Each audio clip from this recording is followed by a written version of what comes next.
সব কাজ কমপ্লিট করে চলে আসলাম রান্না করতে। আজকে যেহেতু নিরামিষ, এই যে একটাই মুগ ডাল বসালাম আর এটাই বসালাম ভাত, আলু সিদ্ধ দিয়ে ভাত বসালাম।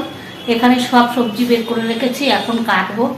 আর আজকে অনেক এক্সট্রা কাজ করেছি। এই মশলাদানিটা এটা পুরো সব খুলে ধুয়েছি, এই জায়গা সব পরিষ্কার করেছি। এই দেখো না, পুরো নিচে নোংরা হয়েছে, এগুলো সব পরিষ্কার করেছি।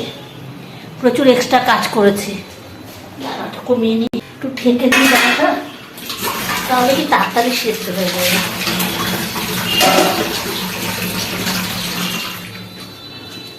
এই হচ্ছে ব্যাপার। এখন বাজে এই দেখো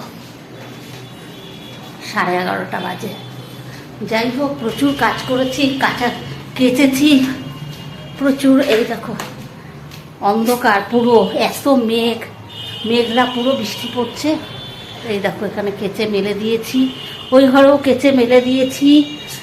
মাথাটা শ্যাম্পু করেছি। মানে কাজ যখন ধরি, কাজ করলে বেশিক্ষণ লাগে না, কতক্ষণ লাগে কাজ করতে। যাই হোক, এই সব কাজ করে এখন রান্না করতে গেলাম। 11:30 বাজে, কোনো চাপ নেই। এই দেখো না সব ভর্তি। এই যে এখন রান্নাটা করে নিই, কেন হাজব্যান্ড অফিস থেকে আসতে দেরি হবে। আর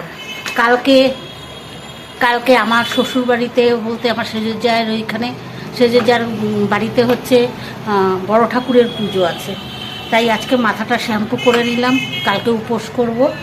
চলো রান্না বান্না করে নিই, এগুলো কেটে নিই, নাহলে দেরি হয়ে যাবে আবার যদি চলে আসে। এগুলো সব কেটে বেছে নিই। আর এক্সট্রা কাজ কি বলো তো, আমার হাজব্যান্ড যদি মানে সকালে একদিকে বেরিয়ে যায়, অনেক এক্সট্রা কাজ হয়। যেহেতু দেরি করে ডিউটি যায়, আর পরে আমার আর এনার্জি থাকে না। এই হচ্ছে ব্যাপার। ঠিক আছে, চলো তাহলে টাটা, আবার আসতে নেক্সট কোনো ব্লগে।